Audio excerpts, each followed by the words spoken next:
Welcome to This Week in Missouri Politics. Very busy week in the Missouri legislature. We have 4 legislators at the center of it all to talk about it all with. Jeff Vernetti, new legislator from Lake of the Ozarks. Thank you so much for making the time. Thank you for having me. Appreciate The it. legendary Bill Owen. Thank you so much for being here. The last piece of institutional wisdom in the place, right? Well, as long as my memory holds up. Representative Raychel Patty from North County. Thank you so much for being here. I appreciate It's it. a pleasure. And Representative Keri Ingle from the Lee's Summit area. Thank you so much for making the time. Absolutely. Thank you for having me. Tax cuts. Yeah. Look, as a Republican, it's like, great, cut them, cut them, cut them. But I think the chickens are finally coming home to roost as far as the revenue side. Yeah. And now they're still cutting more taxes, right? Yeah, absolutely. I mean, who amongst us likes to pay taxes? But we certainly love it when the police show up, don't we? Not always, no. Well, we love it when EMS, when we have our fire, Sure. when our roads are paved and Firefighters only they're come when they're cleaned. called, which I appreciate about that. Yeah, absolutely. And I toured a facility last week for individuals with developmental disabilities, and they're the first ones that are going to receive some of these cuts. If we indeed go forward with all of these tax cuts and put all of these caps on property taxes, it's not looking good from a national or a geopolitical from that side of the. We're looking at the impact of the tariffs that were implemented this week, and we've seen the effect on the Dow, and we've seen the effect on the stock market. When you talk to job creators, the boats that actually will start and create jobs and hire people and create competition in the market, I don't hear them asking about a state tax cut. They're just asking about their Not. employees. No, right. And that's not what the Chamber of Commerce in Lee Summit, Kansas City, or the state is asking for at all. Well, and I think, I'm reflexively from the, yes, let's do all the tax cuts. You can't cut too much. But I do think Republicans need to be honest and say, okay, we've cut all the fluff that you might not notice. Like every time a school has a budget cut, they cut the band and the football team, right? So the people get upset. I think you're going to start to get into things where there's real cuts now. Scott, we need to get into the budget more than we have. We spend our time on new decision items. We pass over all the lapsed appropriation that just sits there in the budget. My budget analyst and I have already come up with over $650 million. There's a lot more than that. The thing I like about tight budget is that's the only time the legislature really gets serious about doing things. As you know, I've got Sure. a bill to cap tax credits. There's a lot of stuff we can be doing with lapsed appropriation tax credits to tighten things down. There's a lot of proposals out there, as there are every year on tax, on taxes. I think the responsible one is what Chad Perkins is doing with the capital gains tax. It's not a major hit to the budget. Maybe that's the one we look at this year. But we've been responsible since I've been back here for the last 4 years. In that, we'll cut maybe 0.5%, and then we'll just sit tight and see how that works. And I think if we stay responsible like that, we can continue to look at this. But we've got a lot to do to clean up the budget. What do you think? I mean, there is a time with all the federal money, you were pretty much able to paper over any of the revenue shortfalls from the tax cuts. But I think now you're going to start cutting the budget. Sure. Yeah, being new to the process, but also being new on budget it has been a lot as you make your way through each and every department. And, Representative's right. There's just so many departments that continue to have appropriations to a certain level, and they're nowhere close to spending those dollars. So, yes, the budget's been high, but the spending has been significantly less than that overall approved budget. And I agree on some of the cuts. Sure, you've got to look at doing them responsibly. I've been in favor of, cutting corporate income tax. That was just added as just a 0.25% cut to try to make some changes there. But again, 80% of corporations in Missouri are small businesses, actually. Mm-hmm. So I'm just of the belief when some of those taxes are lower, you'll get increased revenues from a spending perspective. All those costs and all those tax dollars aren't passed on to the consumer as a way of price inflation. A lot of though, I look, there is a school of thought that says you cut taxes, you have growth. That takes a while. That is not something that happens overnight. There's not something that happens necessarily that quickly. And in the state, unlike the federal government, you can't just borrow the money. Sure. Tell that to the people who will miss those funds.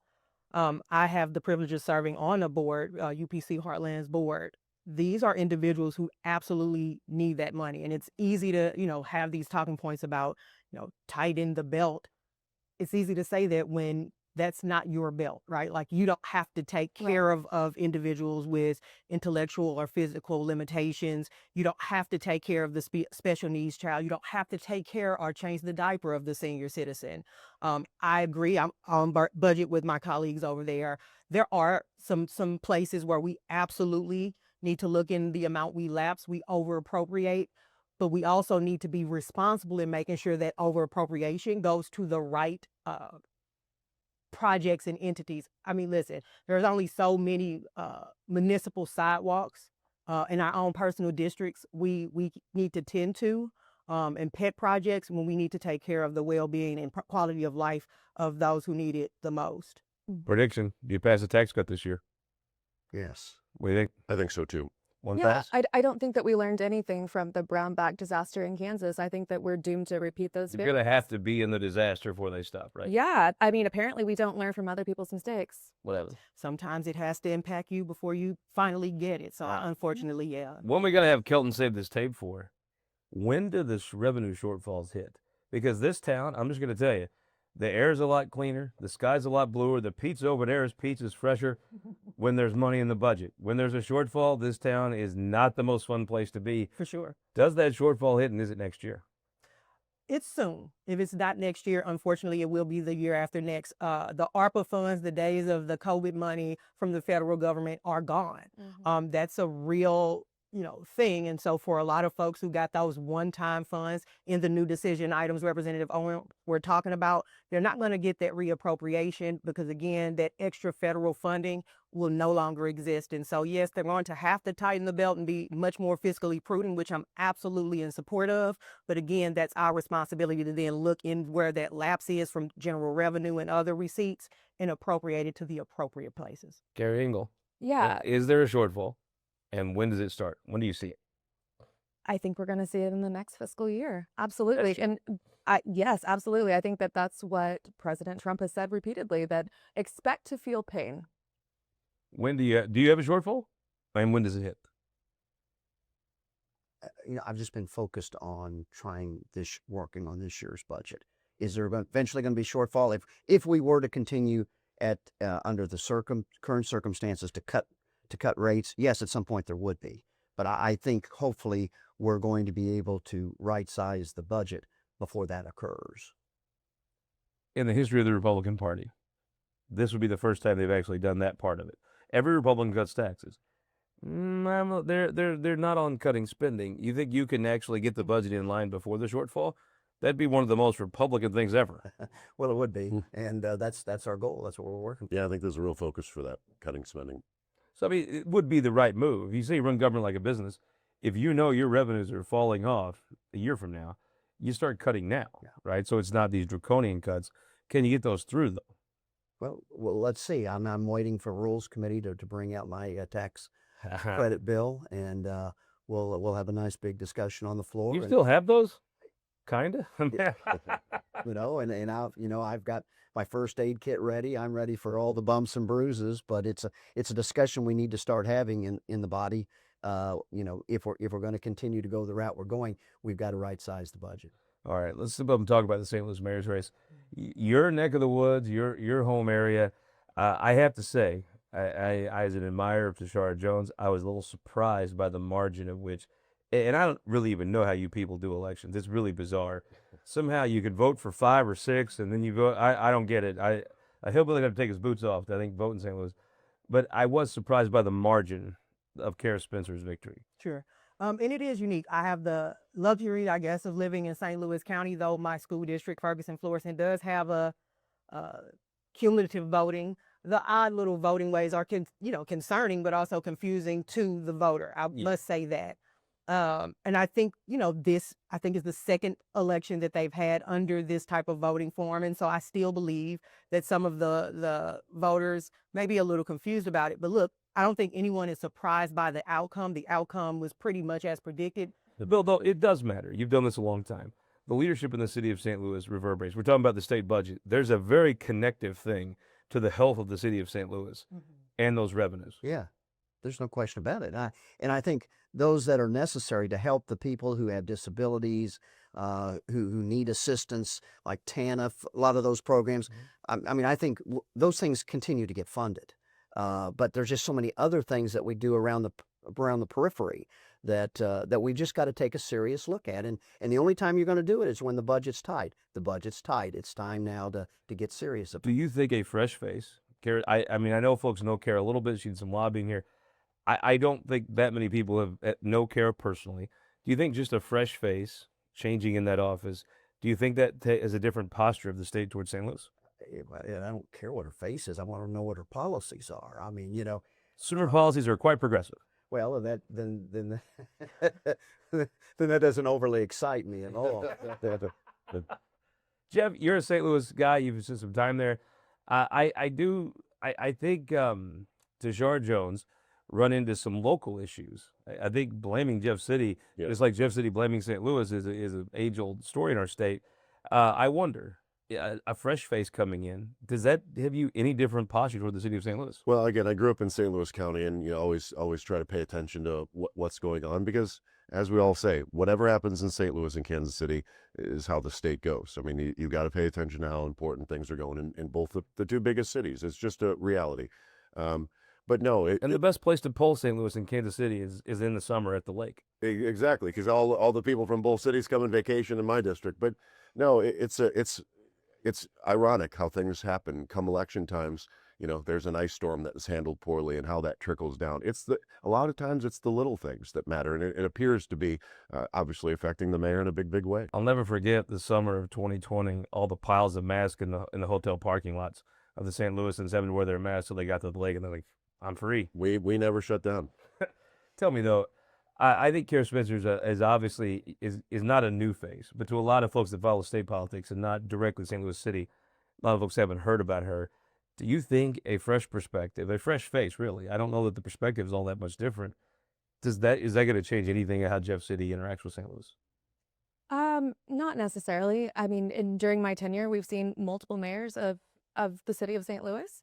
And the attacks on St. Louis have never ceased. And I mean, they've vacillated over time depending on who the mayor is. But I've seen it since our freshman term, that folks who don't live or work in St. Louis seem to have a lot of opinions on it in the legislature. It is bizarre for rural Republicans to continually elect people that seem exclusively obsessed about St. Louis. Absolutely. Give me a prediction. You're the hometown gal. Who wins this? I think the primary was very telling. If I'm being honest, I think Keri Spencer is going I to don't pull think it you off. totally count Tashard Jones out. I think it'll be closer than what we saw here Yeah. now that there are, less people. I think Andrew Jones's votes are Andrew Jones's votes, right? Those are Republican votes, specifically. So it's hard to say how those are split. But I mean, even if Mayor Jones were to acquire all the rest of the votes, it would still be razor thin. If she can mobilize more voters between, she has a little bit less than a month. You got to have a different Sure. electorate turnout for her to win, right? Extremely different. She's going to have to even flip some votes. I mean, they have to go into overdrive, and I'll be honest with you, social media back and forth aren't going to help. She needs to be outside. She needs to acquire some friends and quickly. So funny, the social media folks. They're very confident in their own importance. They get a race like this, it's very minuscule. For sure. But I'm speaking specifically about the candidate. You can't spend a lot of time defending your record online. You have to get out on those doors, and you have to get some friends. Hack, right? That's what's Absolutely not. I'll be honest with you. I have not seen it work. I thought Since the I've been attacks off off Tashard Jones were very effective. I thought Keri Spencer's attacks were very well done. I have to agree with my colleague. I think it's the little things. I think in the grand scheme of things, especially us on the state level, we have this high up view. And if we haven't served in municipal government, which you have, you've been a mayor, but no, it's the small things. But the best that I saw was, Is the trash, Well, is the homeless issue. Those small things are things that you, especially if you run on those issues, your constituents are going to expect you to deliver on. well, we're going to engage in some personalities. We're going to talk about Donald Trump when we come back after this. For more than a century, the St. Louis Carpenters Union has shaped our communities. Through trusted alliances, we deliver skilled professional craftspeople while our business partners provide the kind of quality jobs that keep our economy humming. It's a blueprint that has worked since 1882. Turning Missouri into a right-to-work state stalls progress, wipes out jobs, and kills momentum. right to work is wrong for everyone. Let's keep Missouri moving forward. Visit carpdc.org to learn more. You know, Missouri farmers have been doing what's best for their land for generations. After all, no one knows what it takes to feed and fuel a growing global population better than they do. So why are trial lawyers threatening Missouri farmers' best defense against weeds? Our farmers don't need to be controlled. They need to be supported. Keep glyphosate in our state. Show your support at TakeControlMissouri.com. Paid for by Modern Ag Alliance in support of Missouri farmers. Missouri's childcare crisis is hurting our children, families, and even our economy. Currently, 78 Missouri counties are designated as childcare deserts, where the number of kids needing childcare exceeds the number of available options. Today, some Missouri families are spending more on childcare than housing, and Missouri's childcare shortage costs our economy $1.35 billion every year. Missouri families and businesses deserve better. Learn more at mochampionofchildren.com. Some politicians claim cockfighting is a proud tradition, but is it really something to be proud of? Cockfighting isn't just cruel to animals, it's cruel to humans. It's linked to organized criminal activity, illegal gambling, even drug trafficking.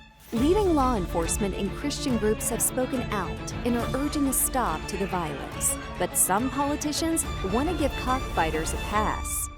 Keep cockfighting out of our state.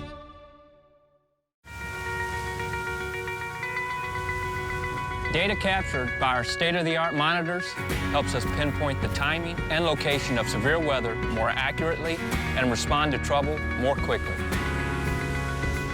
Ameren, Missouri's investment in smart technologies like this is one way we're improving reliability and restoring power faster than ever. Responding to trouble before trouble hits. That's energy at work. Ameren, Missouri.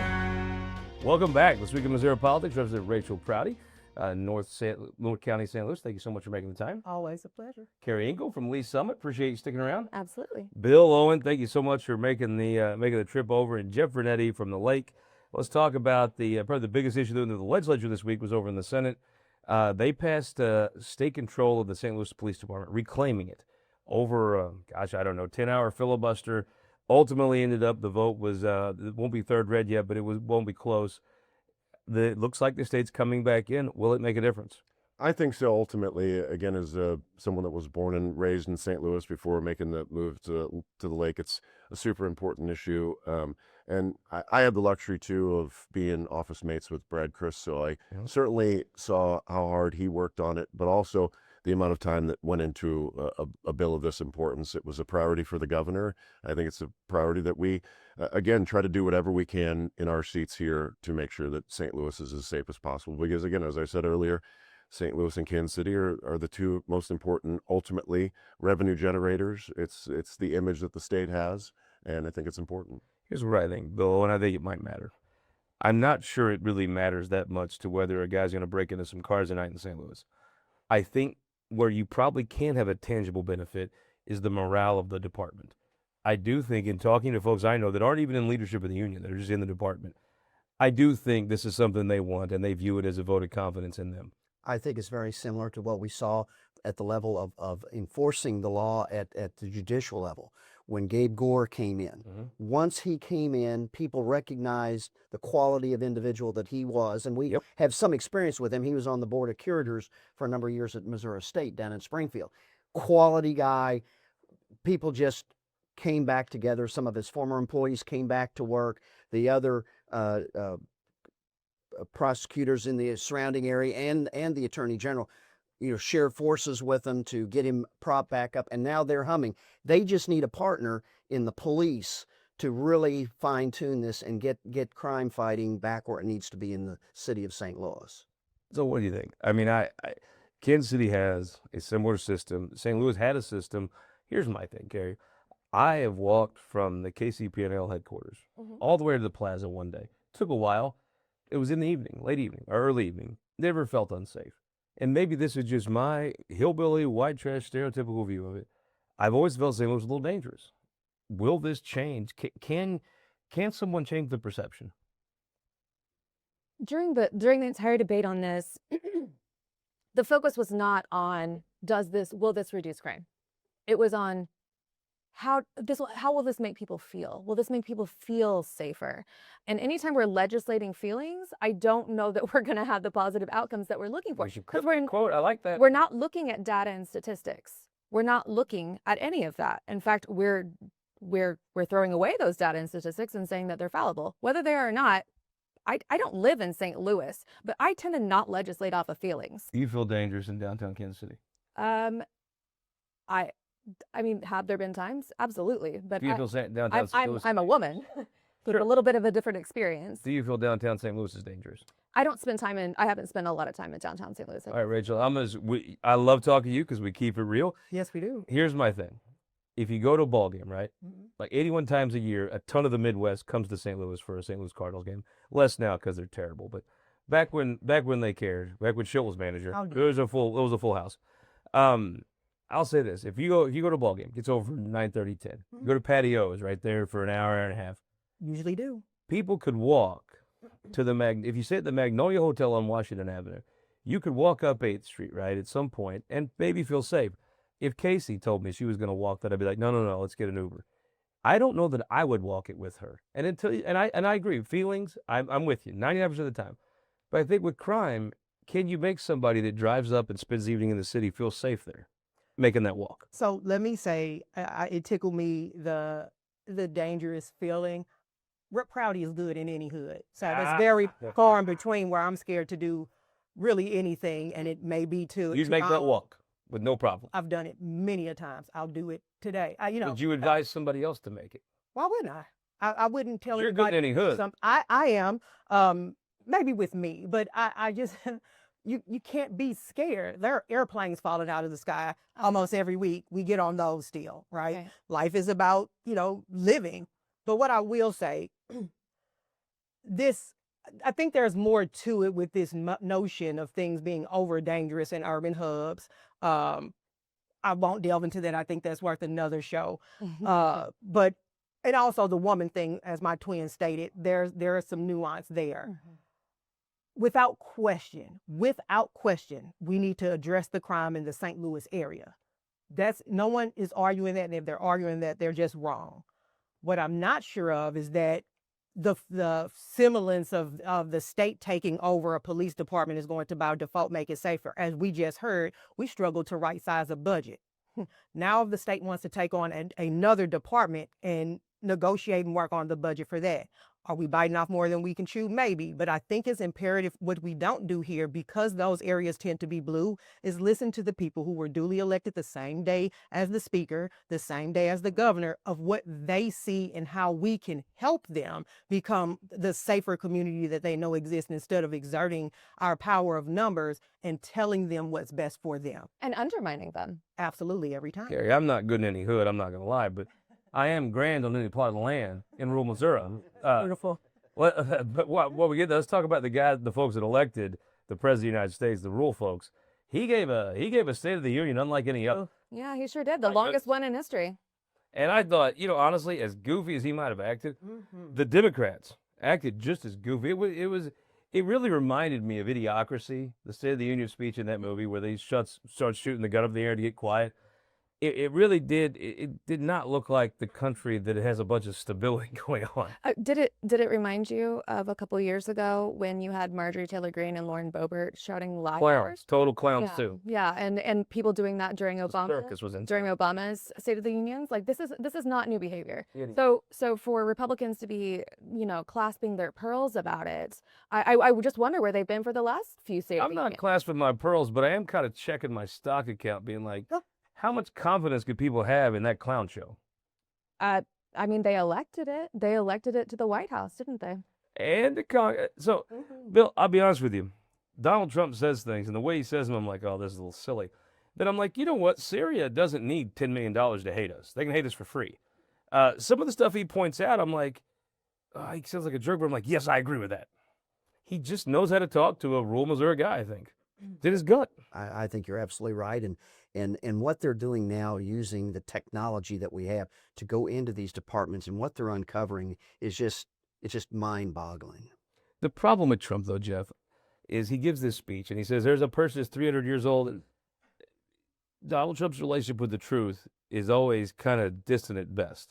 So some of the things you uncover, I think, more than most presidents, you wonder, well, is that accurate? Well, look, I think that that's been the case, as the representative said, of every administration. There's always versions of his or her truth. But, in this case, I think you're right for the bulk of the country, especially us here in the middle. It was a very powerful speech. I actually watched Raychel Proudie. I don't watch State of the Union speeches, I'll just be honest with you. I actually watched this one when I got home because it was just so compelling to see. Yeah, it's a little frightening, but it is watchable.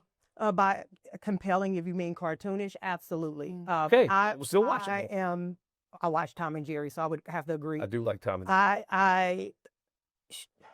You make an interesting point that I just haven't fully wrapped my mind around until just now, that he speaks to rural Missouri and rural areas of the country. And for me, it is absolutely terrifying that such rhetoric is what speaks to people whose children I've held over on West Capitol.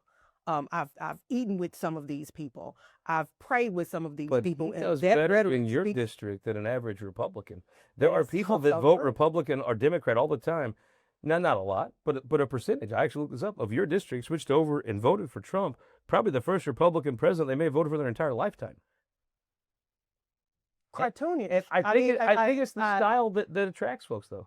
Which is interesting because what they love in him, his brassness, and that's a very excellent point. Yeah. What they love in him and seeing leadership in him condemns me for any election. I can't do Donald Trump.